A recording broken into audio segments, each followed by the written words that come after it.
আগামী ৯ সেপ্টেম্বর ঢাকা বিশ্ববিদ্যালয়ের কেন্দ্রীয় ছাত্র সংসদ ডাকসু নির্বাচনকে ঘিরে চলছে নানা আয়োজন। শিক্ষার্থীরা বেছে নেবেন নিজেদের পছন্দের প্রতিনিধি। সর্বশেষ তথ্য মতে নির্বাচনকে ঘিরে ভিপি পদে মনোনয়ন কিনেছেন ১০ জন, জিএস পদে ১ জন, এজিএস পদে ২ জন সহ কেন্দ্রীয় এবং হল সংসদ মিলিয়ে মনোনয়ন কেনা হয়েছে ৪২টি, জমা পড়েছে ৬০টি। ডাকসুর তফসিল ঘোষণার পর হল কমিটি সহ বিভিন্ন ইস্যুতে উত্তেজনা হলেও প্রতিনিধিত্বমূলক ছাত্র সংসদ নির্বাচনেই ভরসা রাখতে চান শিক্ষার্থীরা।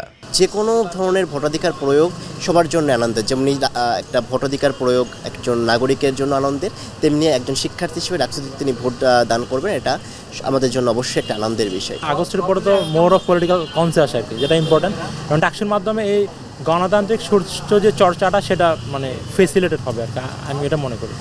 এইটাই আশা করতেছি যে যারাই নির্বাচিত হবে ফেয়ার ভোটের মাধ্যমে নির্বাচিত হবে অ্যান্ড তারা স্টুডেন্টদের নিয়ে কাজ করবে। স্টুডেন্টরা আগের থেকে এখন হয়েছে, স্বচ্ছ হয়েছে, তারা এখন যে কোনো বিষয়ে মতামত দিতে পারছে।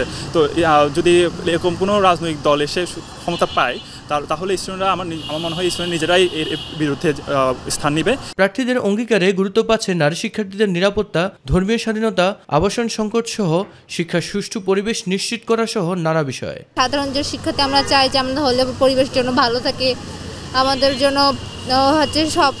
আমাদের যে অধিকারটা আছে আমরা যেন সেটা পাই।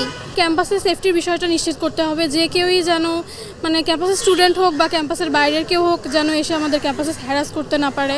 যদি তার মধ্যে থাকে যে আমি প্রতিটা নারীর সিকিউরিটি, তারপর তাদের রাইট, এগুলো মেইনটেন, এগুলো এস্টাবলিশ করব, তাহলে অবশ্যই সম্ভব।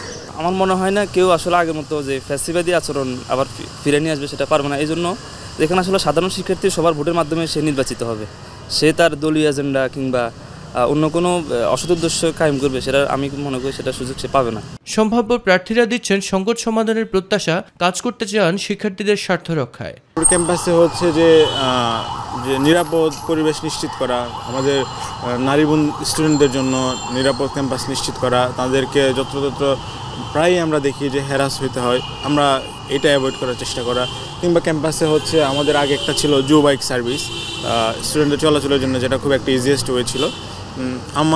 আমার একটা প্রচেষ্টা থাকবে, আমার একটা সর্বোচ্চ চেষ্টা থাকবে, যদি আমি প্রার্থী হই এবং যদি নির্বাচিত হই, এইটা ফিরিয়ে আনার একটা চেষ্টা। আমি কোনো প্যানেল থেকে না, আমি হচ্ছে মোটামুটি ক্যাম্পাসে অনেক কিছু কাজ করেছি এবং গণ অভ্যুত্থানে সামনের সারিতে থেকে ভূমিকা থাকার সুযোগ হয়েছিল। ওই জায়গা থেকে শিক্ষার্থীদের সাথে আমার আগে থেকে একটা কানেক্টিভিটি আছে। ওই জায়গা থেকে আমি কোনো পলিটিক্যাল পার্টির বাইরে গিয়ে হয়তো আমার নিজের জায়গা থেকে আমার আরও যারা এরকম ফ্রেন্ড আছে আমাদের, যারা অভ্যুত্থানের সামনে ভূমিকা রেখেছিল এবং কোনো ধরনের পরবর্তী সময় যারা দেখেছি আমরা অভ্যুত্থানের শক্তিগুলো কিন্তু একটা পর্যায়ে দুর্নীতি বা অনেক কিছু জড়িয়ে গিয়েছে। তো ওইরকম জায়গায় যারা যায় নাই, এরকম যারা ভালো ফেসগুলো রয়েছে এবং শিক্ষিত যারা কাজ করেছে অতীত, এরকম যারা আছে, এদেরকে নিয়ে হয়তো আমি আমার মতো করে আগাতে পারি। গেস্ট রুম, গণরুম সহ পতিত ফ্যাসিবাদী সংস্কৃতি ভেঙে দিয়ে প্রতিনিধিত্বমূলক ছাত্র সংসদ নির্বাচনের মাধ্যমে ক্যাম্পাসে শিক্ষার মান নিশ্চিত হবে বলে প্রত্যাশা শিক্ষার্থীদের। মিফতা গালিব, মাই টিভি, ঢাকা।